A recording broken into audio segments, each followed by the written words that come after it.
Mesdames, Mesdemoiselles, Messieurs, chers abonnés, encore bienvenue sur la chaîne YouTube de Madame Rosie.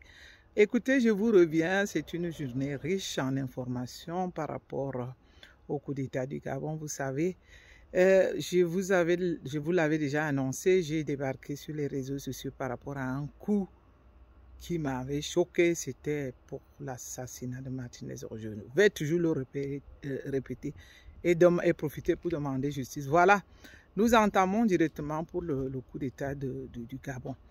Je vous l'ai déjà annoncé ce matin que c'était un coup d'État révolutionnaire, sauf que, pour qu'il soit absolument consommé révolutionnaire, il faut que les militaires qui ont fait le coup d'État soient le rendre populaire pour le peuple. Il y a une autre information très intrigante. Je vais vous dire, moi j'ai ma façon d'analyser terre à terre. Vous savez, je suis pas grand professeur ou bien analyste politique. Je vais toujours essayer de le faire terre à terre. Il nous a été révélé que le commandant qui a fait le coup d'État est le neveu, pas serré, parce que là on ne parle pas au conditionnel, il est le neveu du président sortant du Gabon.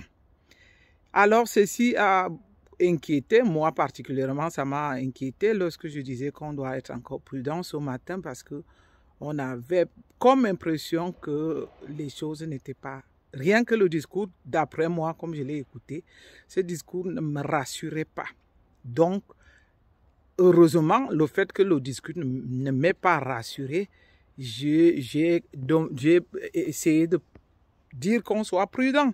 Et beaucoup d'autres nouvelles se sont donc ajoutées du fait que non seulement que c'est le neveu qui a pris donc le poste de chef, ceci ne doit pas beaucoup nous inquiéter. Tout ce que je vais dire par là, c'est que pour ceux qui connaissent l'histoire, on l'a su qu'en Guinée, on le sait, ou ceux qui ne le savent pas vont l'apprendre.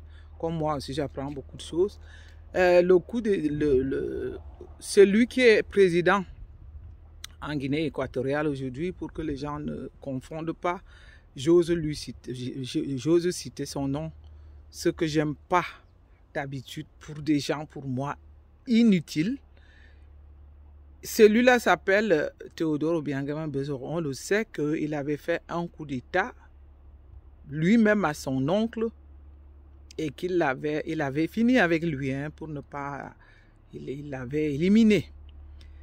Donc, ce que je vais dire là, c'est qu'on ne doit pas s'inquiéter du fait que c'est le neveu du président sortant du Gabon qui ait fait un coup d'État parce que cela ne signifie... Ça signifie quelque chose et ça ne signifie rien.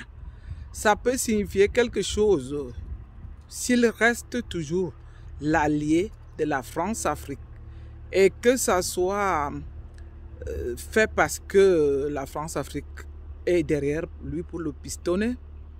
Mais sinon, d'après les informations que nous avons, c'est que ce coup d'État a été un malentendu familial. D'abord, entre eux, ils ne se sont plus entendus parce que le neveu trouvait que c'était trop, que c'est seulement les Bongos qui restent au pouvoir depuis la nuit des temps. Donc, voilà déjà une division interne qui s'est imposée, ce qui n'est pas mal pour nous, oui, pour nous qui n'acceptons plus les dictateurs, qui n'acceptons plus la France-Afrique, qui n'acceptons plus les gouverneurs de la France. C'est un pas important. Maintenant, c'est clair que si le peuple, on a vu que les peuples commencent à descendre massivement sur les routes et que jusqu'ici, les militaires ne les ont pas brimés comme d'habitude. Ça veut dire donc que c'est le moment où le peuple doit aussi profiter, étant donné que les militaires ne vont pas les opprimer aujourd'hui parce qu'ils savent que le peuple descend sur les routes pour les supporter. Donc pour moi, je me dis c'est une occasion là à profiter pour que excusez-moi, j'ai dû mettre le chapeau ces derniers temps. Le soleil a repris. Quand c'est le soleil, je mets le chapeau. Peut-être qu'il y a aussi le soleil qui m'accable un peu. Je risque aussi de mettre les lunettes, ce que j'aime pas beaucoup. On va continuer. Donc, je vais dire par là que le peuple commence à descendre en masse sur les routes. On voit que ce peuple n'est pas opprimé comme d'habitude. Ce qui veut dire que là, les militaires jouent sur leur propre intérêt parce qu'ils veulent aussi montrer, ils sont fiers de savoir que le peuple est derrière eux. Donc moi, je me dis, si jusqu'ici, je n'ai pas d'abonnés gabonais, mais je pense que ce genre de vidéos peuvent courir parce qu'aujourd'hui, tout le monde va un peu jeter un coup d'œil sur n'importe quelle vidéo parce qu'on parle du coup d'État. Donc, si jamais mes frères gabonais sont de passage par ici, je vais leur recommander de profiter. Alors, excusez-moi, je vais quand même essayer de mettre les lunettes parce que le soleil va déjà cacher l'image. Donc, chers Gabonais, profitez donc de cette belle occasion qui vous est offerte. Je me dis par là que jouez aussi avec leur intérêt, parce que les militaires vont avoir un intérêt maintenant que vous descendez sur les routes pour les soutenir. Profitez donc, c'est le moment de profiter pour exiger que ces militaires qui ont pris le pouvoir soient à vos côtés. Parce que c'est même le but, comme j'ai dit ce matin, que c'est le but de l'affaire, c'est de couper carrément avec la France-Afrique. Il faut vraiment couper le cordon, que les peuples puissent bénéficier de la richesse, que les peuples puissent reprendre leur souveraineté, que les peuples puissent être respectés, que les peuples puissent en bénéficier. Donc, voilà comment est-ce que ma façon comment est-ce que je vois les choses dans ma façon terre à terre. L'autre côté, on voit toujours, comme je l'ai dit ce matin, que je n'étais pas sûr. Je l'ai bien dit j'ai parlé d'un coup d'État révolutionnaire, mais en même temps, j'avais des doutes et que j'ai dit qu'on doit être prudent. Et les choses se confirment vraiment que dès qu'on écoute la déclaration de la France, on a écouté qu'une dame ministre a dit que la France suivait l'évolution du coup de l'État du Gabon pas à pas. Est-ce qu'on peut, même si on est vraiment bête, je crois qu'on arrive à faire la différence. Quand nous savons que la France a condamné sévèrement les coups d'État de l'Afrique de l'Ouest, en commençant par le Mali, le Niger, le Burkina Faso. Hier au Niger, ils appelaient le Niger la junte du Niger. Et qu'ils exigeaient que le Niger rétablisse, qu'ils vont tout faire pour que l'ancien président du Niger soit restitué au pouvoir. Et l'autre là, le groupe des guignols là, de la CEDEAO s'est joint à eux pour dire que tant que le président, ils les ont traités de jeunes. Vous voyez là, le discours est différent aujourd'hui. Par contre, aujourd'hui, c'est les Français qui sont en train de dénoncer que les votes n'étaient pas en bonne et due forme et que la France, jusqu'ici, n'a pas traité les Gabonais de jeunes ou je ne sais pas, moi, il ne les a pas condamnés jusqu'ici. La France veut plutôt suivre l'évolution du coup d'État. J'ai fait le tour de la France, de certains médias français où tout le monde a dit ah il y avait beaucoup c'était la même famille qui avait résisté au pouvoir depuis plus de 50 ans. C'était la corruption, c'était la dictature depuis le temps du père. Mais étrangement, que du coup, la France reconnaît toutes ces choses dont nous nous revendiquons, dont nous réclamons aujourd'hui, parce qu'il s'agit du Gabon. Alors que hier, la France ne l'a pas dit quand ça concernait le Niger. Vous voyez donc, si pour ceux qui me suivent, hein, j'ai pas encore tellement de vidéos à succès, mais je crois qu'il y a eu une seule vidéo qui m'a fait un succès du fait que j'ai dû poser la question si le Niger n'était-il pas un exemple, parce que c'était le titre de cette vidéo-là. Cette vidéo a été vue comme jamais je ne m'étais attendu. Donc je pense que ma question était réelle, parce qu'aujourd'hui, nous voyons bien que ce n'est que cette façon-là qu'on peut, ce n'est que de cette façon-là qu'on peut agir pour destituer ceux qui veulent embrigader le pouvoir, ceux qui ne veulent pas entendre parler de l'alternance.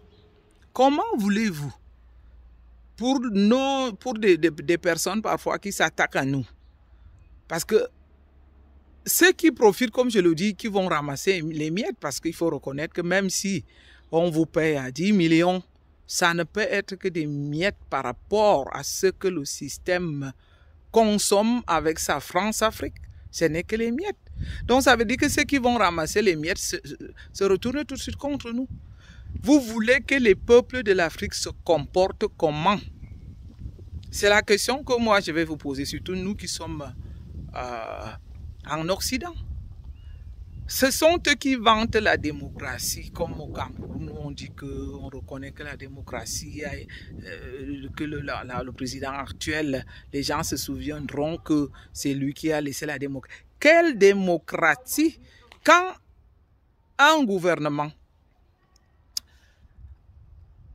prend toutes les institutions en otage, comme l'Assemblée, comme la Cour de constitution, comme je ne sais pas quoi, je peux pas, j'ai pas une bonne mémoire pour citer tout comme ça en l'air.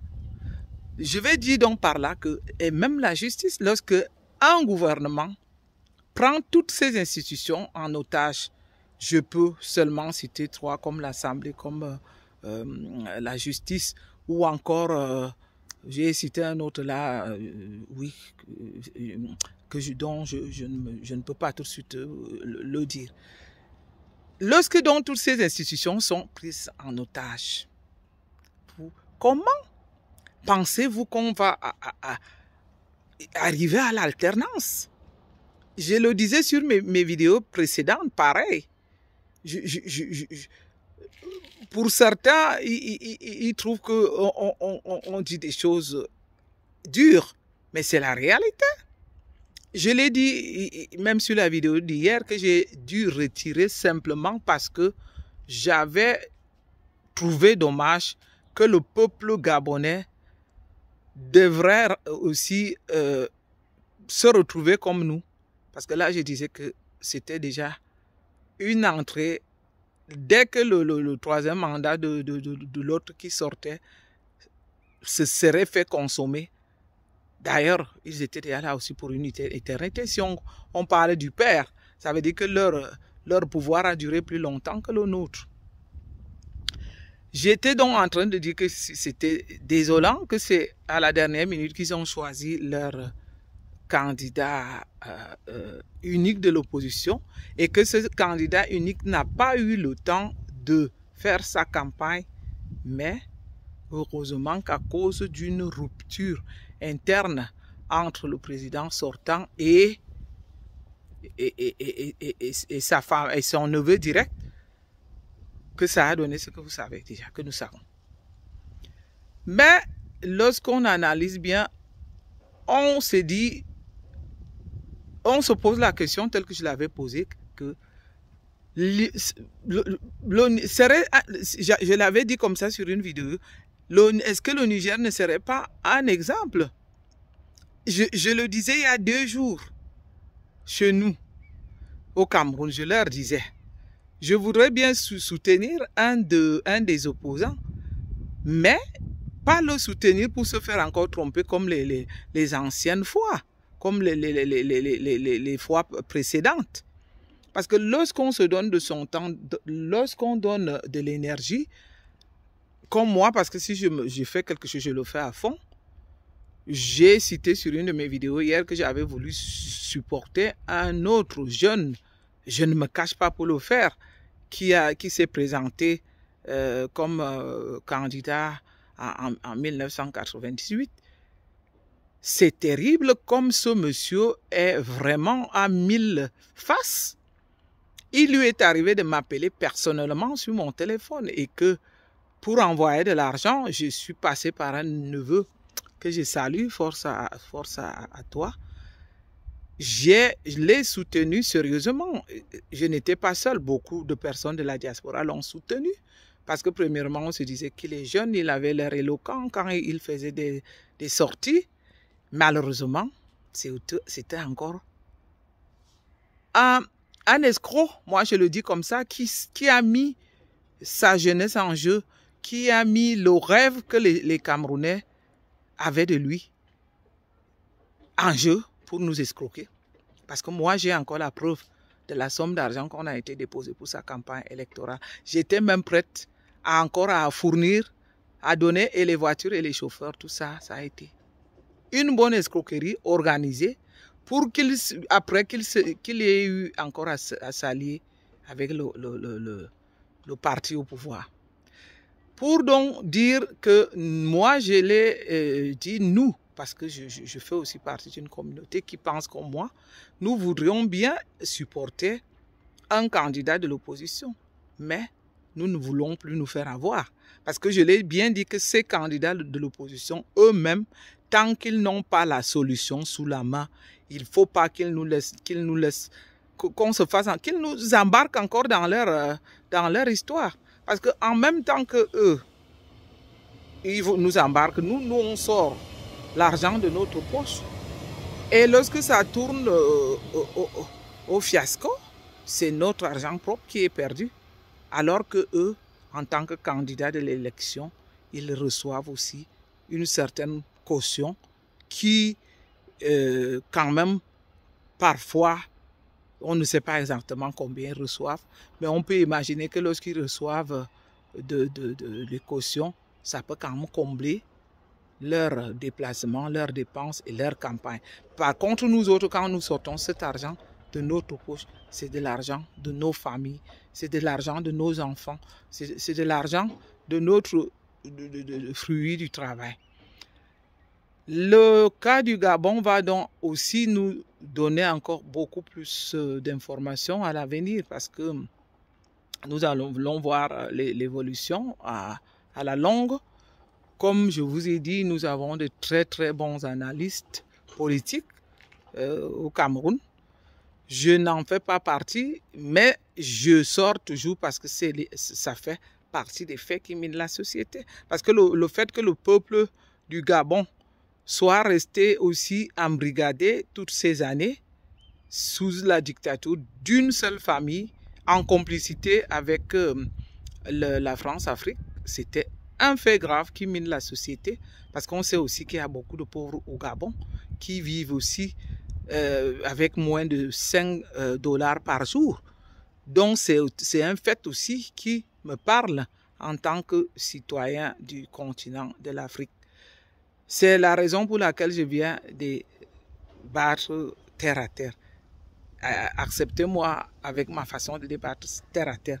Mais sinon, je sais, comme je l'ai toujours dit, qu'on a des grands professeurs éminents que je ne gêne pas, dont je ne me gêne pas de citer les noms, comme le professeur Nyamsi, dont je suis moi-même régulièrement, chez qui je suis abonné, sans parler de Rémi Ngono aussi, qui est vraiment un journaliste qui peut nous analyser étape par étape. Quant à moi, je viens parler terre à terre, justement par rapport à ce que je vois et à ce que je constate. L'événement du Gabon, ça sera le sujet de la semaine. C'est vrai que peut-être même du mois, parce que beaucoup de choses vont survenir, dont nous aurons toujours des nouvelles et dont je viendrai toujours débattre avec vous. le Niger, maintenant, la question qu'on va donc se poser, c'est que va-t-il donc faire la CEDEAO? Je ne les ai pas encore entendus. Hein. Bon, il y avait tellement d'informations par rapport au Gabon. J'ai fait le tour des chaînes gabonaises, des chaînes de l'Afrique et de la France. Comme d'habitude, c'est elle qui est derrière là pour pistonner. Donc, c'est la question que moi je me pose aujourd'hui, c'est qu'est-ce qu'elle va nous dire encore, la CEDEAO? Qu'est-ce qu'elle va nous raconter? Qu'est-ce qu'elle va adopter comme solution? J'espère aussi que ça ne sera pas la solution de menaces. Osons ne pas l'espérer. Parce que si la CEDEAO aujourd'hui rentre encore, ce que je ne crois pas, puisque leurs patrons de la France n'ont pas fait d'ultimatum du tout. Leurs patrons de la France ont simplement dit qu'ils vont suivre l'évolution pas à pas. Donc, je ne pense pas, maintenant, non seulement c'est le soleil qui frappe, c'est les vents aussi. Donc, je ne pense pas maintenant que la CEDEAO soit prête encore à faire l'ultimatum au Gabon tel qu'il l'avait fait avec le Niger. Donc, chers Africains, restons au parfum de l'information parce que la semaine, comme je l'ai déjà dit, est riche. Et ce qui se passe au Gabon devrait vraiment ouvrir les yeux à tous les autres dictateurs. Mais c'est pour moi si triste, si même par moment, comme je l'ai dit l'autre fois, que étant donné que moi, les biens matériaux sont importants, parce que là, il faut s'habiller le matin parce qu'on ne peut pas quand marcher nuit, il faut manger parce qu'on doit se nourrir, il faut avoir un véhicule pour se déplacer. Si on voyage, il y a quand même des avions de compagnie aérienne. Mais lorsqu'on sait que ces gens, ils doivent tout posséder, ils ont des bateaux privés, des avions privés, des châteaux partout, ils se les offrent comme des pains dans tous les pays du monde, dans tous les pays des rêves. Lorsqu'ils finissent de façon si minable comme celui qui sortait aujourd'hui, qui est sorti, parce que jusqu'à hier dans la nuit, il était encore président du Gabon. Heureusement que c'est son neveu, parce qu'on a écouté qu'il est maintenant en résidence surveillée. Mais rien ne peut lui garantir, hein, parce que le pouvoir, c'est quelque chose, comme je l'ai dit, on l'a vécu déjà avec celui de la Guinée équatoriale qui avait carrément éliminé son oncle. Donc, il ne peut avoir aucune garantie là maintenant que ses jours ne sont pas en danger. Et nous n'espérons pas qu'il va encore aussi tenter encore une action. Parce que là, ça ne pardonne pas. Si c'est des gens qui aiment tellement le pouvoir. Vous avez vu comme il a traité les gens? C'est-à-dire, ceux qui viennent s'attaquer à nous, je leur ai demandé le minimum d'humanité. Vous vous rendez compte que les gens qui ont barricadé un pouvoir, cette famille des Bongo depuis plus de 50 ans, n'ont jamais supporté que quelqu'un les renverse. N'ont jamais supporté chaque fois que quelqu'un a tenté, soit ils l'ont éliminé carrément, soit ils l'ont foutu en prison. Et quand la plupart du temps, ces gens vous mettent en prison, ils n'ont aucun sentiment. Ils vont déjà vous détruire physiquement. Ils vous jettent en prison. Et vous finissez vos derniers jours là-bas. Par moments, d'autres sont allés en exil pour ne même plus assister soit à l'enterrement des membres de leur famille quand ils perdaient leurs membres. Et puis vous autres, vous le peuple qui les aimait plus que eux, ils vous aiment. Vous vous levez quand même pour les défendre. À cause des miettes qu'ils vous donnent. Moi, je continue à dire les miettes. Parce que je sais que être président, on détourne des milliards. Sa famille, les familles des présidents vivent, comme je l'ai dit, en me posant la question que c'est quel argent qu'ils continuent toujours à vouloir en bénéficier. C'est des familles qui vont vivre jusqu'à peut-être 20 générations sans manquer de l'argent. Donc, vous vous imaginez que lorsque des gens ont déjà des milliers de milliards et qu'ils vous offrent même un 10 millions, c'est des miettes. Et c'est par rapport à ces 10 millions, un exemple, hein, ça peut être plus, ça peut même être 50 ou 100, que pour vous, ça nécessite que le reste du peuple puisse souffrir. Ça nécessite que le peuple vive avec moins de 5 $ comme dans certains cas. Ça nécessite que les familles meurent par manque de soins médicaux, que les familles meurent, que les enfants des pauvres se limitent juste à pousser les poussettes ou à conduire les motos parce que les parents n'ont pas eu de moyens pour poursuivre vos études. Voilà donc votre logique. Ça veut dire que si vous avez votre garantie des miettes que ceux qui nous gouvernent vous donnent, vous pouvez vous fermer les yeux, hein, vous sacrifiez le reste du peuple. Ça veut dire que mourrez comme des moutons ou je ne sais pas quoi, des animaux, ça ne vous concerne pas. Ça fait à la fois honte donc j'ai tellement du mépris pour ces gens. D'ailleurs, quand je l'ai vu parler l'autre fois, avec un tel mépris, comme je l'ai dit sur une de mes vidéos, je me souviens qu'il avait dit, les petits gens, on ne va pas laisser les petits gens. Quel mépris, vous vous rendez compte?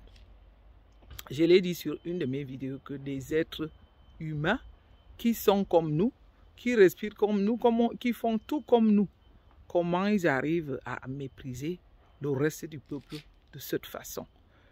Comment est-ce qu'ils s'arrangent à nous réduire à néant? C'est-à-dire que le pouvoir, dès que ces gens ils ont le pouvoir, il leur suffit de claquer le petit doigt. Si votre tête ne leur plaise pas, ils peuvent vous faire disparaître. Si votre tête ne leur plaise pas, ils peuvent vous enfermer. Mais quelle brutalité! Ces gens, pour diriger, ils doivent vraiment mettre tout leur pouvoir dans la brutalité. Voyez donc comment est-ce qu'ils terminent. C'est pour ça que moi, je le dis toujours et nous le disons parce que beaucoup qui pensent comme moi, pensons que si on est du côté du peuple, si on a toujours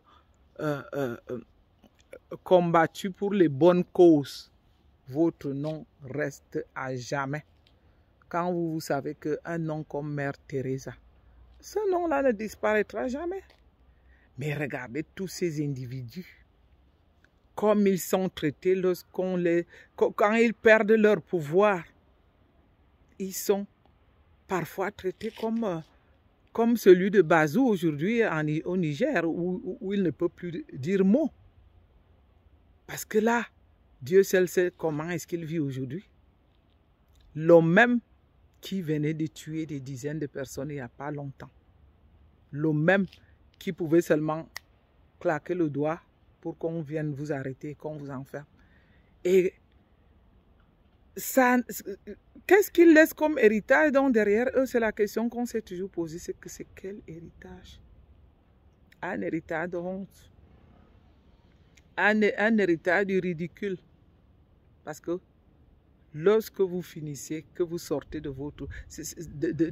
vos fauteuils de président là, et vos familles, vous êtes réduits à néant. Et ça, vous n'y pensez jamais.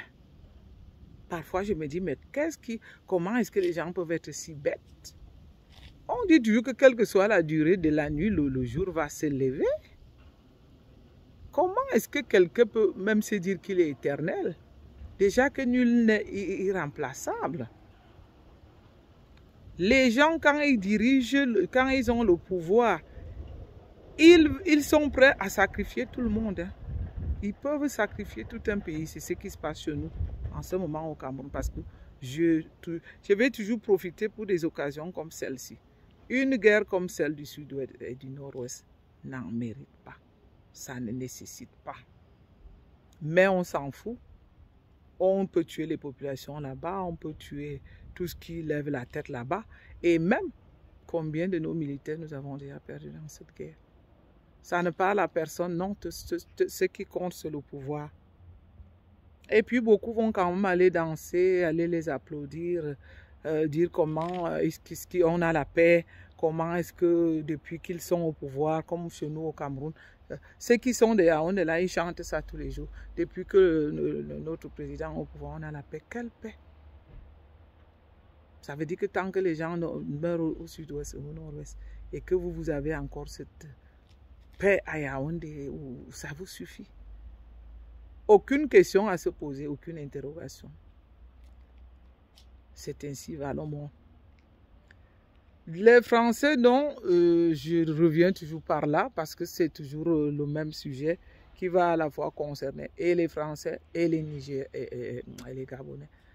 Nous devons les surveiller de près.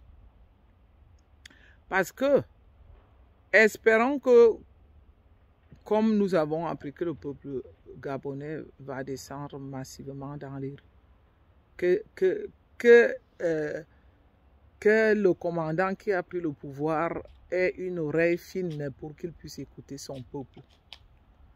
Mais si malheureusement, il était question que c'est une autre France-Afrique là qui se prépare, il peut en être sûr qu'il y aura un deuxième coup d'État, hein, parce que je ne pense pas que le peuple soit encore en train de supporter cela. Je ne pense pas que le peuple soit prêt encore à tout supporter.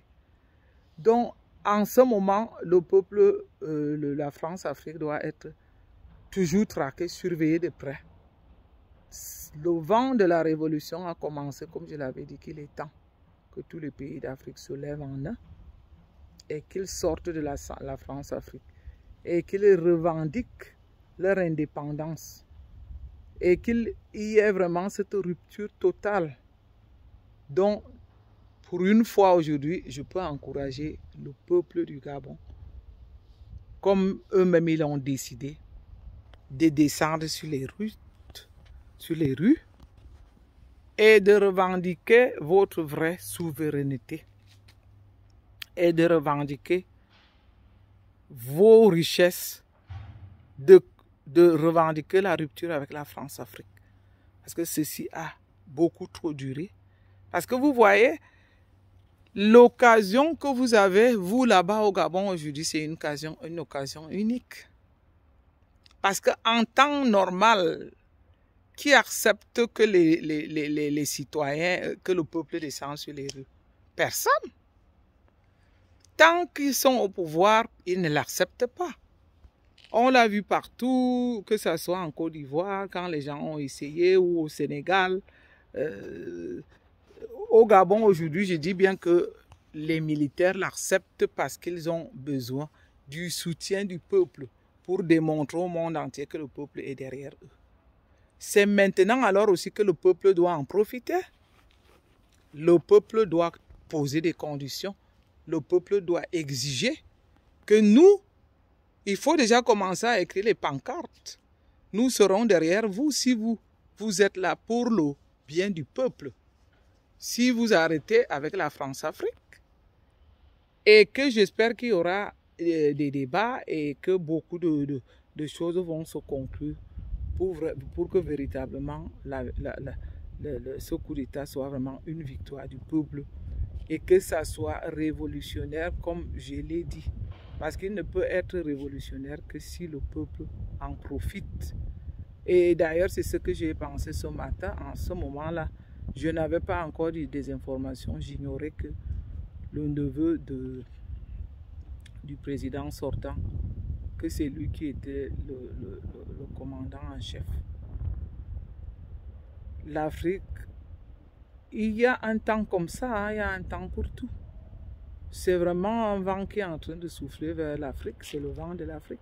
Parce que qu'il aurait su en si peu de temps que tous ces gens, jusqu'à hier, ceux qui me suivent, j'ai fait une vidéo et tant je disais à mes frères gabonais que j'étais attristé.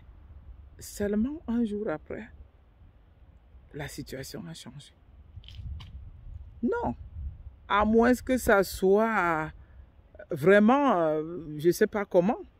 Comment est-ce qu'il a osé penser qu'il va encore truquer les élections et que le peuple gabonais va encore accepter ça. Surtout avec cette façon méprisante, telle qu'on l'a vu, vous vous rendez compte. Un bonhomme, je ne peux même pas appeler un bonhomme parce que ça sera trop gentil, un guignol qui, après les élections, rend le peuple gabonais, il infantilise le peuple gabonais. Comme si on disait aux enfants, vous ne regardez plus la télé. Parce que c'est la punition que j'en fais au mien. Lorsqu'ils ne m'écoutent pas, je dis, vous n'allez pas regarder la télé aujourd'hui, ou demain, ou cette semaine. Après les élections, le guignol a coupé l'Internet. Il a fermé. D'abord, il a refusé comme on appelle ça, la surveillance que les pays de l'extérieur ou même que les télévisions internes et externes viennent faire le contrôle, superviser les élections. C'était déjà même très bête. Parce que ils sont tellement égoïstes et même bêtes. Parce que lorsqu'on veut vraiment traiter les gens comme ça fait beaucoup de soupçons. Et ça fait même beaucoup de révoltes. Effectivement, comme j'étais en train de le dire, que lorsqu'on confisque tout aux gens, mais la seule chose qui reste, c'est la révolte. C'est qu'on ne donne aucune chance, aucun choix. Ces gens-là nous confisquent tout. Ils confisquent nos biens. Ils confisquent les institutions. Ils confisquent jusqu'à la justice. Ça veut dire qu'on abuse de vous. On vous arrache tout. Sans parler d'eux-mêmes qui peuvent faire des biens du Cameroun, partager les terrains de l'État, partager le patrimoine de l'État, sans se faire inquiéter. Il fut un temps qu'au Cameroun, on disait seulement, vous savez à qui vous avez affaire. Ça a même un peu changé. Mais fermez-la, quelqu'un vous le dit carrément, fermez-la, vous savez à qui vous avez affaire. J'ai encore écouté un autre qui a dit, maintenant au moins c'est poli, ils disent qui êtes-vous. Mais moi quand vous me demandez qui je suis toujours la fille d'un Simalin, comme je l'ai toujours dit. Et je reviendrai aussi sur le sujet du tribalisme qui va rentrer en jeu. J'ai dit honte à vous par rapport aux miettes qu'on vous paye. Parce que vous ne pouvez pas vous le permettre d'aller jusqu'à rabaisser les autres communautés. Donc vous voyez, ce coup d'état du Gabon là, au lieu qu'on apprenne quelque chose de ça, j'espère qu'on va apprendre quelque chose de ce coup d'état. D'ailleurs, on le sait partout qu'autour des présidents de la République, c'est toujours leur famille interne. Ceux de chez nous au Cameroun, ils ont presque tout. C'est les rois, c'est les seigneurs de la République, c'est les seigneurs. On n'ose même pas imaginer quelque chose comme ça parce que pour eux, ils ont tout. Mais comme tout reste à faire pour que le peuple du Cameroun vraiment ouvre les yeux et se dise que c'est l'occasion unique maintenant là. C'est l'occasion unique, hein. Sinon, je vous l'avais déjà dit, que si nous passons à côté de notre histoire maintenant, nous allons devoir encore attendre quelque chose comme 60 ans. Hein. D'ailleurs, nous n'en ferons plus partie de ce monde. Oui, ceux qui ont comme je dis bien qu'on a beaucoup de gens égoïstes, ceux qui ont des bons postes, ceux qui ont amassé beaucoup d'argent, parce que tout ça, ça se passe dans les combines, dans les arrangements. Tous ceux qui sont autour du gouvernement amassent de l'argent, chiffré en milliards. Ils savent que à tout moment, c'est leurs fils qui vont aussi prendre le relais Parce que si on pense déjà que c'est le fils du président actuel qui a les intérêts d'être président, ou futur président, ça veut dire qu'autour de ces ministres, c'est leurs enfants qui seront aussi les ministres qui seront élus. Donc, c'est déjà... C'est même pour ça que le vol chez nous est quelque chose qui ne dérange personne. Pendant que nous, on se plaint, non, non. C'est même quelque chose qui... Je pense que c'est quelque chose qui est même encouragé. Même encouragé autour de ceux qui nous dirigent. Parce qu'ils doivent beaucoup garantir autour d'eux. Ils doivent garantir leur famille. Du fait que si on a un pays de 27 millions d'habitants, ou plus, parce qu'on ne sait pas jusqu'ici, on n'a même plus jamais compté le nombre de personnes qu'on a exactement au Cameroun. Donc, ce qui veut dire que on a à peu près peut-être 500 personnes qui ont amassé tout l'argent du Cameroun en milliards. Et comme on sait qu'avec ces 500 personnes, ça peut bien tourner, c'est-à-dire que si les papas ont, d'ailleurs on l'a écouté avec avec le directeur de l'université de Yaoundé 1, qu'il aurait déjà engagé sa femme, comme d'habitude ils ont des jeunes femmes parce que il avait déjà recruté son fils, et que on le sait que si chacun à son tour le fait de cette façon-là, 500 personnes, ça suffit pour diriger un pays. On voit que c'est toujours leurs enfants, c'est leurs enfants qui font les NAM. Donc la majorité des préfets du Cameroun sont des enfants, des hauts cadres de l'État, des anciens ministres, oui. Non, gare à vous. J'espère que gare à vous les Camerounais. Je peux même dire gare à nous. Parce que je dis vraiment que le vent est en train de souffler. Il faut qu'on se réveille. Il faut qu'on y pense déjà comment est-ce qu'on fait pour avoir l'alternance. C'est important. Parce que le Cameroun nous appartient tous. Non seulement que c'est important, pas pour que les Français mettent encore un autre préfet. Parce que là, on doit bien veiller. En même temps qu'on veut l'alternance, on doit déjà combattre la France-Afrique. Donc, pas question maintenant qu'on ait un président encore qui est dirigé par la France-Afrique, qui est dirigé par les colons. Non.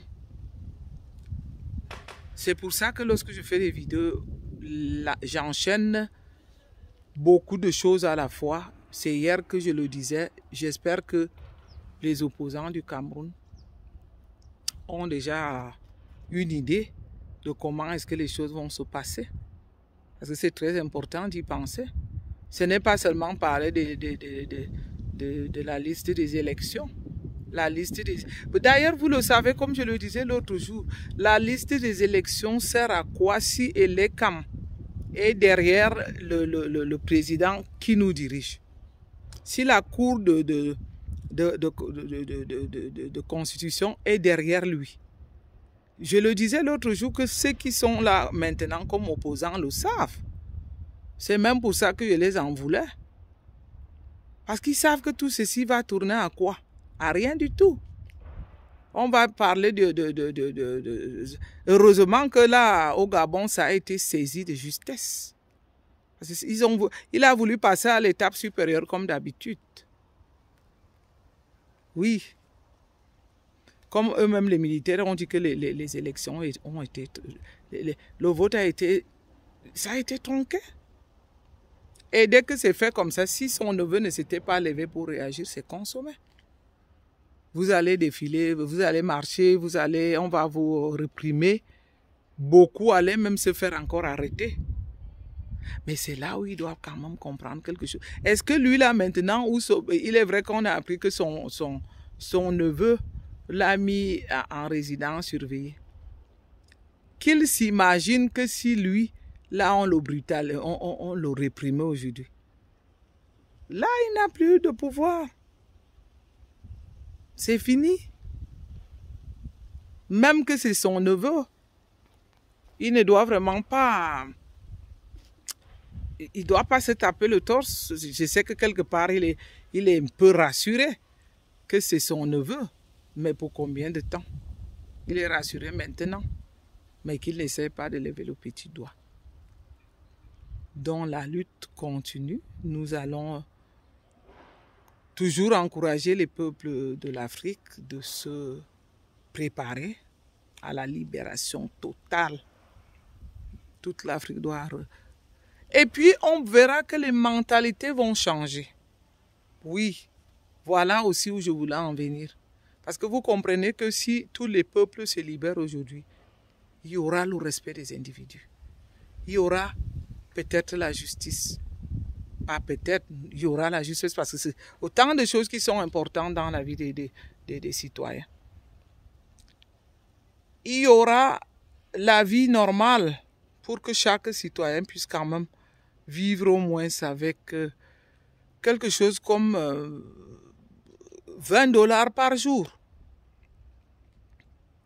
Les enfants vont profiter de se faire scolariser normalement.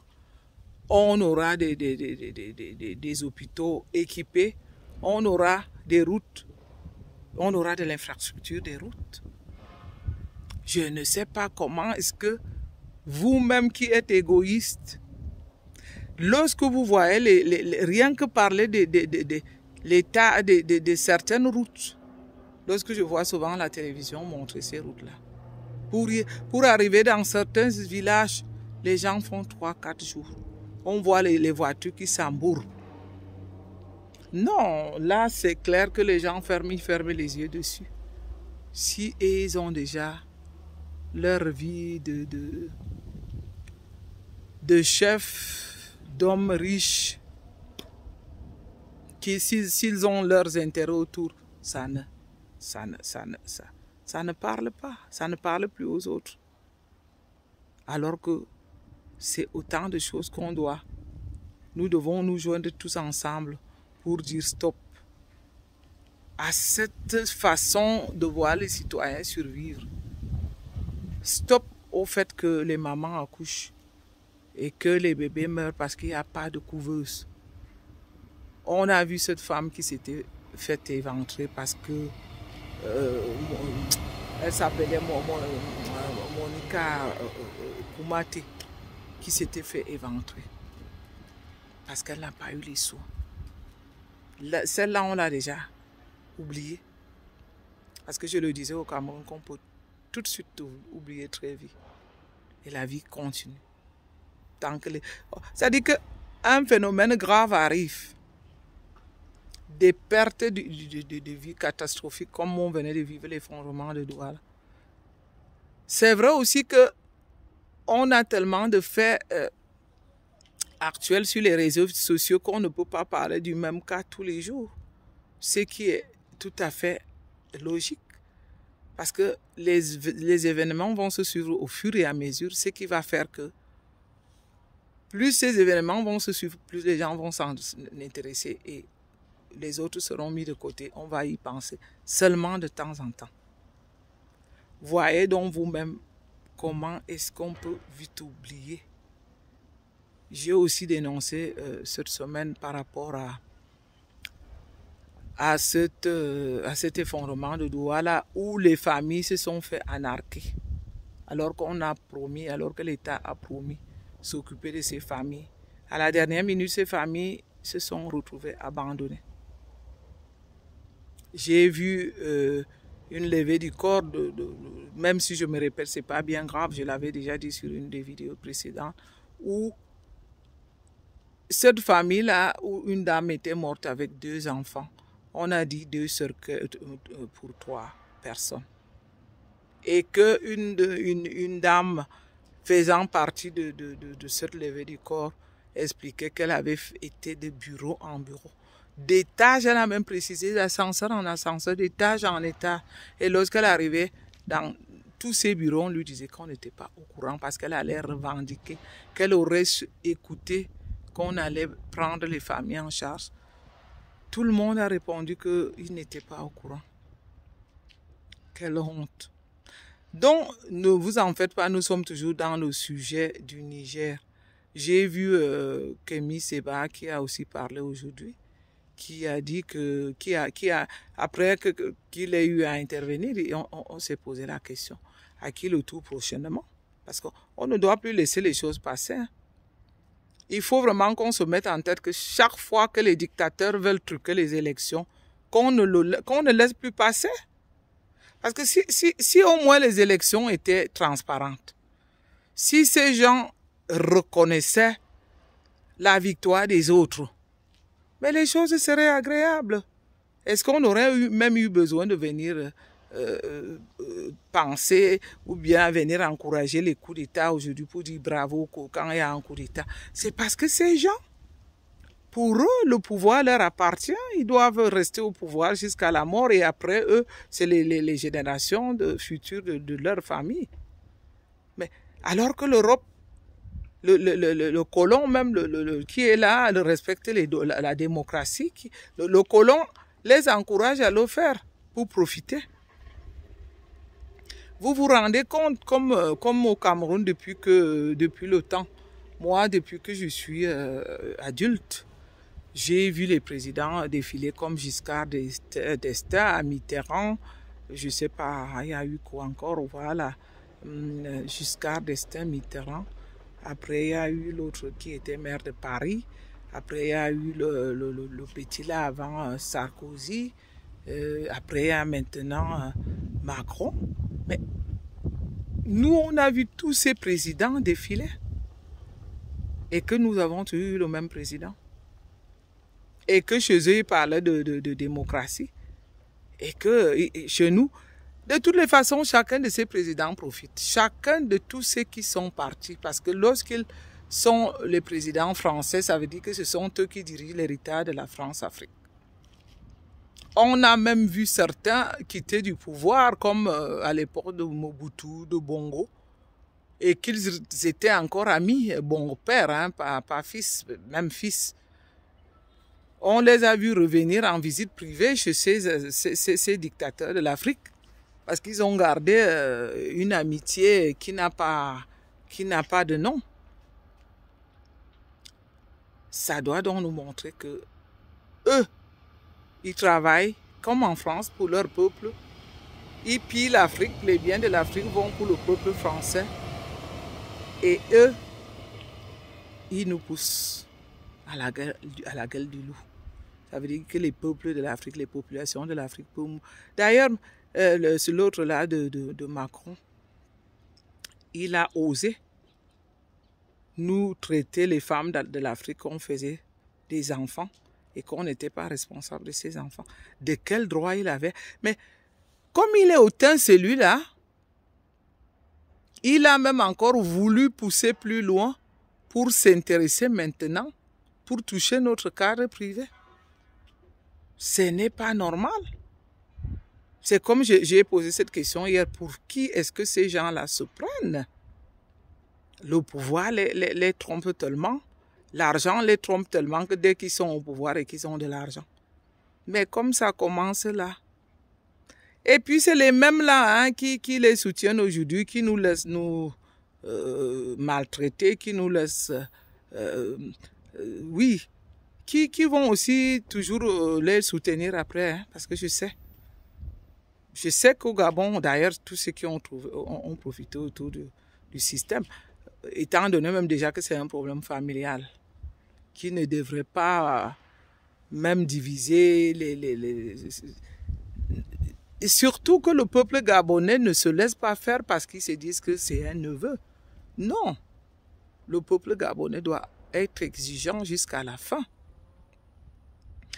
Et si on regarde dans la logique, maintenant les Français disent que c'est le président c'est lui qui c'est Ondo, qui était candidat unique, qui a gagné les élections. Mais il devrait donc tout faire pour que la victoire lui revienne. Pourquoi est-ce qu'ils ne l'ont pas fait? Pourquoi est-ce qu'ils n'ont pas Parce qu'on sait que c'est leur pouvoir qui est derrière tout ça. Si on revient donc à la logique, le fait qu'ils critiquent aujourd'hui que les élections ont été tronquées, ça veut dire qu'on devrait déjà penser à restituer le pouvoir à ce monsieur Ndo. Maintenant, espérons que il y aura un temps de transition court pour qu'on puisse relancer les élections, pour peut-être que le candidat unique de l'opposition là puisse se représenter une autre fois et qu'il ait le temps véritablement de se préparer. Parce que le Gabon doit tout faire pour mettre tout à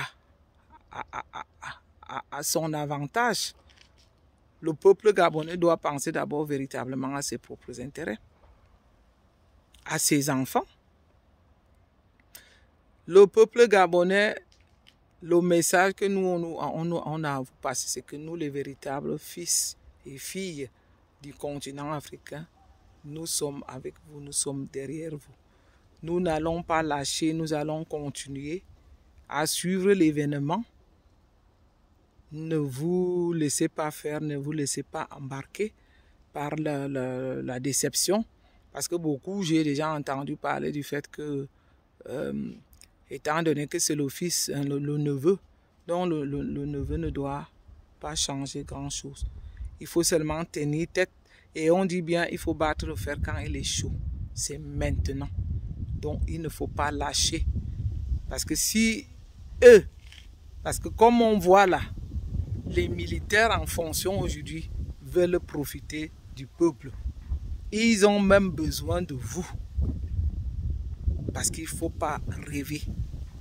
Le fait qu'ils acceptent que vous descendiez sur les rues, c'est parce qu'ils ont besoin de vous.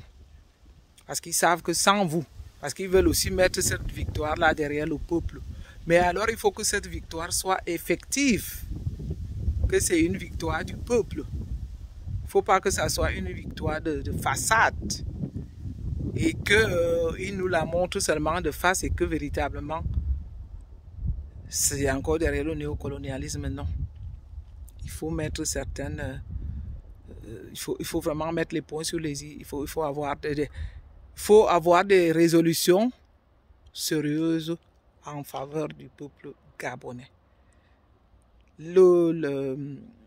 Comme maintenant, j'ai pris l'habitude, pour ceux qui me suivent, de faire la première le soir, et aujourd'hui il y a eu tellement de directs.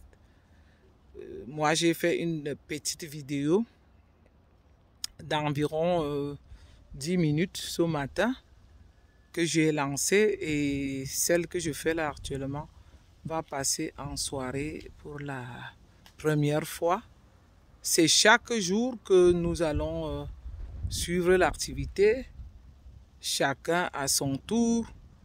Donc je vous invite toujours nombreux à vous abonner à ma page. Venez m'encourager, ceux qui aiment le continent, ceux qui aiment qu'on soit libre, ceux qui aiment qu'on ait l'indépendance, à la limite partagez aussi avec vos amis. On va y arriver, nous sommes de tout cœur. Et comme je l'ai dit, ça ne sert à rien de nous diviser, ça ne sert à rien de nous critiquer, ça ne sert à rien de nous battre. Mettons-nous main dans la main parce que nous sommes les enfants d'un même continent. Moi, je n'ai pas de complexe particulièrement. Je suis dans le domaine de la santé, je m'occupe bien de mes malades, je reconnais la capacité et l'efficacité dont beaucoup de nos analystes politiques, tels que je dis bien, comme le professeur Nyamsi, dont je cite le nom avec plaisir, dont je suis abonné à sa page, ou encore Rémi Ngona, qui ont une efficacité irrévocable.